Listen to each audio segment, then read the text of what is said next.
हामबाय media friend ini parti IPFT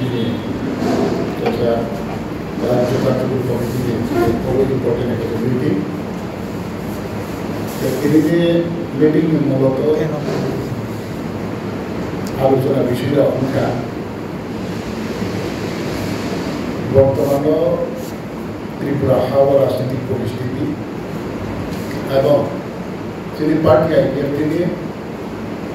যেটা সাংগঠনিক নিয়ে মানে আমার তিনি আলোচনা তারপরে তিনি থানায় MCC পাইনি তাদেরকে CSC পূর্ণ কমিটির মধ্যে যত গোটাল মেম্বার বা গোটাল এক্সিকিউটিভ কমিটিও যে দায়িত্ব মাঝে যত পাইবা কিনা তিনি মিটিংয়ের মাধ্যমে যত পাই মালিক মুক্তি শ্রীলাইন কাউলা আমরা তিন ইম্পর্টেন্ট মিটিং স্যার বুসকাং আন্দোলন রবে আবা বুসকাং যে তাও সাবিস ওখানে TTDC নি চংবার ফাইতা আমরা তো এখানে প্রিপারেশন করতে না আমরা তো কাম কো যে পার্টি IPFT 2009 সিনে আসাগে হার জিত আবো ইলেকশন তো নাই না যে কোনো ইলেকশন আছে লড়াই নাই থাকে স্পেশালি থানায় শুধু বা লোকসভা আসনে যে বিজেপি IPFT ত্রিপুরা থাকে এলাইনশন থাকে BJP IPFT ত্রিপুরা থাকে দুটো আছে মহারাষ্ট্র कैंडिडेट दिया था जो लोग भी अप्लाई करेगा तो बाकी इलेक्शन तो दूसरा तो सेपरेट लड़ाई करेगा बाय इलेक्शन लड़ाई करेगा अवश्य आगामी 2026 में ना करते तो जगह में हार जीत को लेकर जो चीजें दाबी तिब्राले न तेजी ना जो राष्ट्रीय खायो এবং जो पूरा निर्वाचन लड़ाई करेगा तिब्राले न तेजी ना फिर राष्ट्रीय को निर्वाचन लड़ाई करेगा सर कैसा दल सा पार्टी कारण अब भारत सरकार के जेहेतु हाता में फैले रहा माने कैसा चिंतित खाली प्रमुख ऐसा फिर होने नहीं जेटा भारत सरकार के साथ में समस्त राज्य होना बा देश होना नहीं अब ने किसी को चिली त्रिपुरा हो कहीं तो एक तो अंदर को परिस्थिति तब बा बोले आरो जहाँ पर जे जगह राज्य और राज्य में जाति कुश्ती बाहर इंडिजिनस लो बाहर नहीं जगह मेजॉरिटी जाति कुश्ती लो बाहर नहीं राज्य यह जो त्रिपुरा और इंडिजिनस चीनी राज्य होंगे इन्हीं भारतवर्ष में सेकेंड क्लास सिटीजन हिसाब से त्रिपुरा सुविधा और जगह वो फिर तो बस त्रिपुरा और इलीगल माइग्रेंट्स खाई मानी बयनी में किसा जुदा ना राज्य सरकार स्टेट नहीं ना अब ये ऑफिशियली वो अनेक माने चीनी पार्टी IPFT भितर बात पृथक त्रिपुरा लेन जों विदेशी वितरण त्रिपुरा आंदोलन এবং ইনলাইন পারমিট অনুমতি যে বিদেশি চিনা হাওয়া ইলেকট্রিক হাইওয়ে জমা অনুমতি যে আন্দোলন করে কিন্তু কোন রিজার্ভ চলতি যাতে মাইয়া আন্দোলন চিনি পাইথান যে আন্দোলনের জন্য 60 এরিয়া হতে 1984 সালে যে ম্যাপস নাম রিজার্ভ আমরা ভারত সংবিধানে মানে আর্টিকেল 3 ইস্যুতে আলাদা একটা রাজ্য রিজার্ভ বা जों যতন ভারতীয় যে কাহিনীতে মহিজ আন্দোলন করে আমরা বাকি যে ভারত সরকারের মোস্ট ওয়েলকাম এবং জনগোষ্ঠী পার্টির তরফ থেকে যে অবমরিনায় যে অবমোচন বরণ করিনায় এবং খরান্তি সানায় আবার বাকি কয়েকদিন রিসিং নগানো এবং রাবো যে পুলিশ খাইনে যে অমেটা থেকে যে সামুখাই না অবশ্যই যে লগে না রাব মানে আবার বাকি যে ফ্যাশন সাউন্ড যা নামনি আগেরই হইতে যে ফেমানি পার্টি IPFT অজাগানো দিন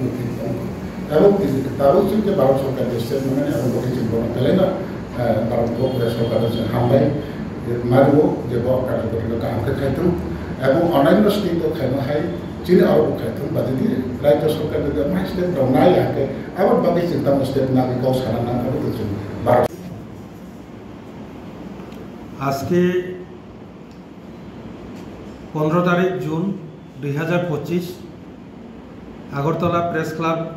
কনফারেন্স হলে আমাদের IPFT পার্টির কেন্দ্রীয় কার্যকরী কমিটির এক গুরুত্বপূর্ণ সভা অনুষ্ঠিত হয়েছে। এই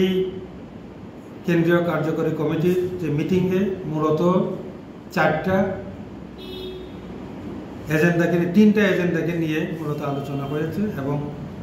এই এজেন্ডার উপর আলোচনা ক্রমে সর্বসম্মতিক্রমে সিদ্ধান্ত নেওয়া হয়েছে। নাম্বার 1, গত এমসিসি কনফারেন্সে পার্টির সিদ্ধান্ত ছিল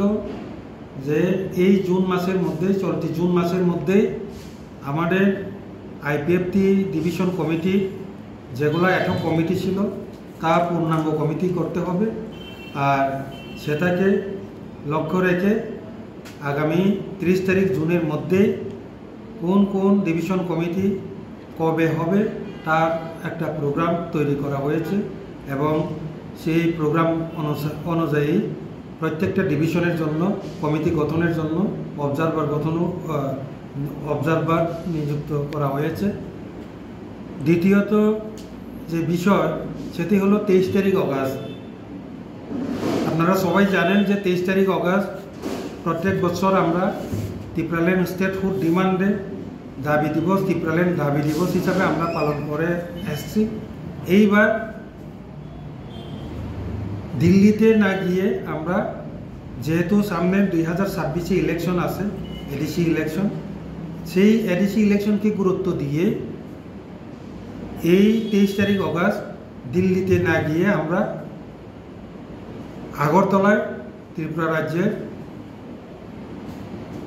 আগরতলা অথবা যে কোনো এক জায়গায় আমাদের যে সেই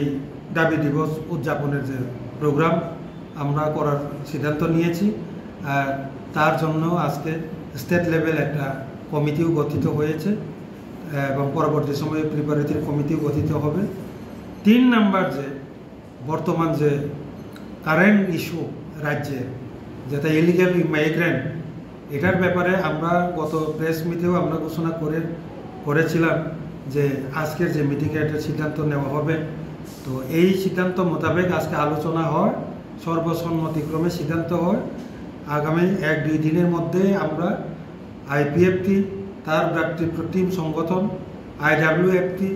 ইউড আইপিএফটি, আতিশা, সব দলের, সব সংগঠনের প্রতিনিধি নিয়ে 10 থেকে 15 জন প্রতিনিধি গভর্নরের মাধ্যমে মাননীয় প্রধানমন্ত্রী, ভারতের প্রধানমন্ত্রী এবং স্বরাষ্ট্রমন্ত্রীর নিকট আমরা মেমোরেন্ডাম সাবমিট করব। এই সিদ্ধান্ত আজকে নেওয়া হয়েছে। পাশাপাশি 19 তারিখ পর্যন্ত, যেহেতু 30 দিনের যে সীমারেখা দেওয়া হয়েছিল হোম মিনিস্টারের, তো সেই 30 দিনের মাথায় অর্থাৎ 19 তারিখ অথবা 20 তারিখে আমরা আমাদের যে আইপিএফটির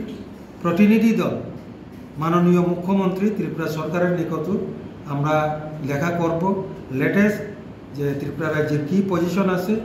সেটা আমরা আলোচনা করব মুখ্যমন্ত্রীর সাথে। এই মুখ্যমন্ত্রীর সাথে আলোচনার পর ত্রিপুরা রাজ্যের যে কী পরিস্থিতি, কী রকম পদক্ষেপ নেওয়া হয়েছে তা সব কিছু যাচাই করার পরে পরবর্তী যে পদক্ষেপ আমরা তা আমাদের আইপি